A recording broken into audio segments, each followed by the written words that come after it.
the gap between suffering and glory, my dear friends.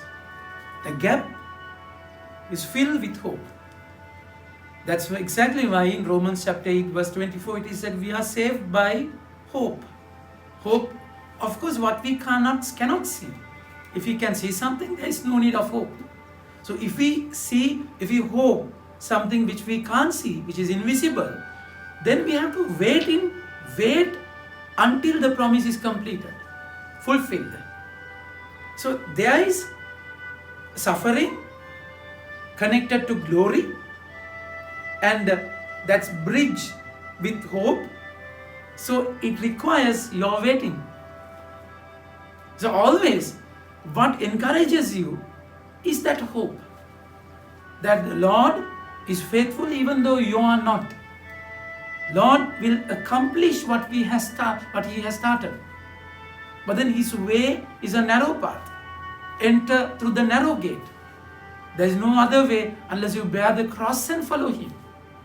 So He invites you to go through this path of pain. But then it's always, we are a community. In that journey of difficulty, we have a duty to encourage each other. That's exactly what we see. Blessed be God, the Father of Christ our Lord, the all-merciful Father and God of all comfort. He encourages us in all our trials, so that we may also encourage those in any trial with the same comfort that we receive from God. So He's a God who does not take us away from the trial, away from the difficulty. No, He will be with you when you journey through the valley, darkness. He will be with you for you to go through the storm, go through the fire. So you will be in fire. He won't allow the fire to consume you. So that's beautiful, isn't it? So always in all our circumstances, we have this hope, factor hope. The moment this hope is gone, Ezekiel 37, you read, Israelites are symbolized to a yard of skeletons. And the Lord is saying, these are Israelites who lost their hope. Moment a Christian loses their hope, they lose life. They become they're dead, living skeletons without any meaning of life. So it's important that you deal with the hope, deal with the promise. There is no gain without pain, isn't it? He will never let your pain go down drain. He will always journey with you.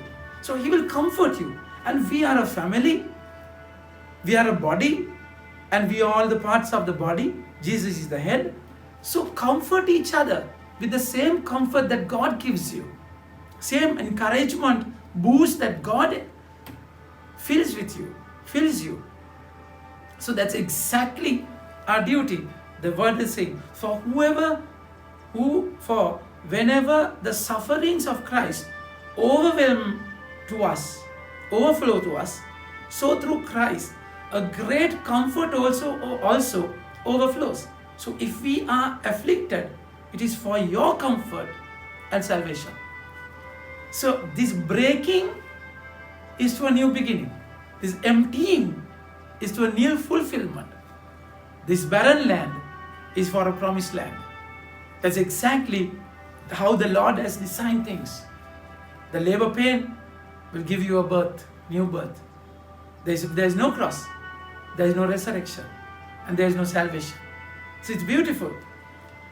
And if we receive comfort, it is also for you. You may experience the same comfort when you come to endure the same sufferings we endure. So comfort and suffering. He will give you strength to go through that pain if you are connected. Definitely, He will prune the fruit-bearing branches, isn't it? Pruning is part of life. Suffering is part of our journey. But then deal with the hope all the time.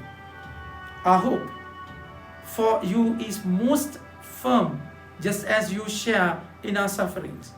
So shall you also share in the consolation. And with that light, look at the gospel.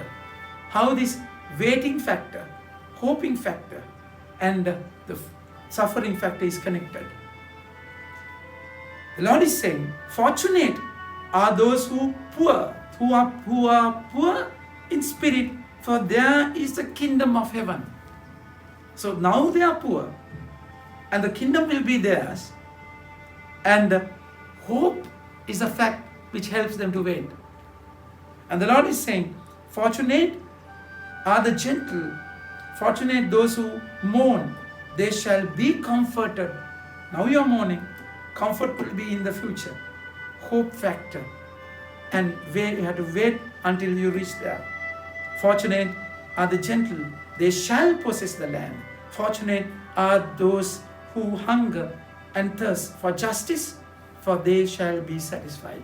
It's always a shall be concept. You have to journey this barren land, my dear friend, through this barren land to enter the promised land. Fortunate are the merciful, for they shall find mercy. Fortunate those who with pure hearts, for they shall see God. For purity, it causes pain, isn't it? The Lord is saying, I will purify you with fire. I will test you as gold in the fire. I test you with pain in your life. So purifying process requires pain always, my dear friends. And then he says, fortunate those who work for peace, they shall be called children of God. Fortunate are those who are persecuted for the cause of righteousness, for there is the kingdom of heaven.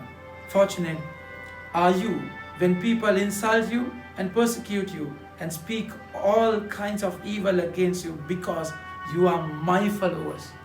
This is exactly the lifestyle of Jesus. My dear friends, we need then and there answers. We need momentary pleasures, happiness. We have lost patience, isn't it? We want more now. We want to experience it now. That kick thrill will have destroyed us. The Lord, the whole world will push you, persuade you to a hasty journey. More haste, less speed, isn't it? So you need immediately tangible answers. But the Lord is saying, how to wait. How to wait. The universe, every good thing would come with a wait. Destruction will occur immediately. But construction, you have to wait in that hope, my dear friends. There's no other way. The Lord, be glad and joyful, for a great reward is kept for you in God. For that is how these people persecuted the prophets who lived before you. This is the lifestyle. This is the way that we have to go. When you go through terrible agony, desert experience, always clothe yourself with hope. Fill your heart with hope. Hope which you can't see now. But then we know and believe. Faith is what we have, what we hope. We hold on to that hope. Certification of that hope, which is invisible. Though you can't see, you believe. My God is bigger than all the circumstances, all the struggles. So He has prepared a land. If I'm going through pain, which means I am in the right path. I am in the correct track. Road of pleasure won't lead you anywhere. But then the path which you go through struggle will lead you to the promised land. Hope in that. Have faith in your journey. God has prepared everything for you. For that, you have to go through a journey of pain, my dear friends. Amen. May God bless you.